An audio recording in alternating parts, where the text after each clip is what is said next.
आज मी बनवणार आहे उपासाची तिखट वडी। तर त्यासाठी मी इथं 2-3 उकडलेले बटाटे घेतलेत, 1 वाटी भगरीचं पीठ घेतले आणि 1 वाटी राजगिऱ्याचं पीठ घेतले आणि 1 वाटा छोटा साबुदाणा भिजवलेला घेतलेला आहे। आता हे बटाटे किसून झालेत, त्यामध्ये अगोदर टाकायचं भगरीचं पीठ।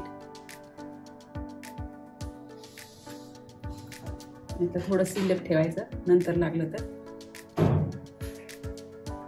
नंतर टाकायचं राजगिऱ्याचं पीठ, तेही थोडं शिल्लक ठेव। पीठ थोडंसं कमी जास्त झालं तरी चालेल। साबुदाणा सगळं टाकून द्यायचं, टाकायचं चवीनुसार मीठ आणि तुमच्या आवडीनुसार मिरची पावडर। यामध्ये तुम्ही हिरवी मिरची सुद्धा वापरू शकता आणि हे चांगलं आपल्याला मळून घ्यायचं। हे उकडलेल्या बटाट्यामध्येच आपल्याला हे पीठ मळून घ्यायचे। गरज पडली तर थोडंसं पाणी टाकायचं।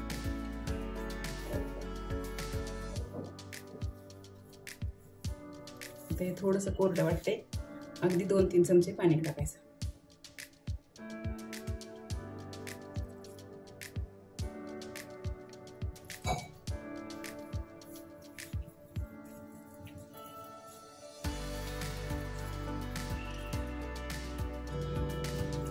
आता हे पीठ आपलं मळून झालेले, आता हे 10-15 मिनिटं झाकून ठेवायचं। आता 10-15 मिनिटं झालेत, आपलं पीठ भिजलेले। आता याची आपल्याला थोडी जाडसर अगोदर चपाती लाटून घ्यायची। याची चपाती आपल्याला अशा प्लास्टिक पेपरवर लाटून घ्यायची। त्याला अगोदर थोडंसं तेल लावून घ्यायचं। याचं हाताने तुम्ही थापू शकता।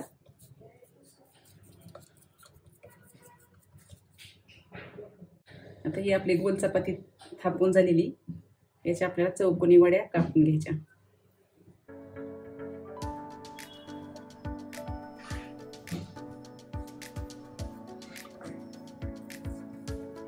हे साईड्स आपल्याला काढून घ्यायचं।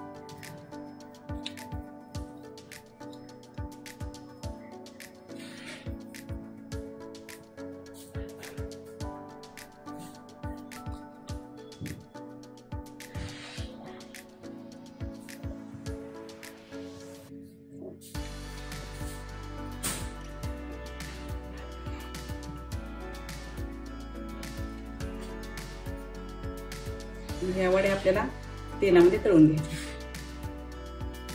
ह्या वड्या तेलामध्ये अशा वरती आल्या की नंतरच आपल्याला ह्या पलटून घ्यायच्या। अगोदर जर हलवल्या तर ते तुटू शकतात। अशा खालच्या बाजूने भाजले, मग दुसऱ्या बाजूने बी आपल्याला ह्या तांबूस अशाच भाजून घ्यायच्या। तांबूस रंगावर भाजल्या की वड्या आपल्याला काढून घ्यायच्या।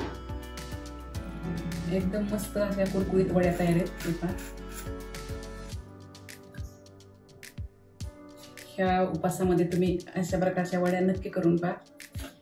ह्या तुम्ही दह्याबरोबर किंवा शेंगदाण्याचं बेसन असतं उपासाचं, त्याच्याबरोबर कशावरही खाऊ शकता।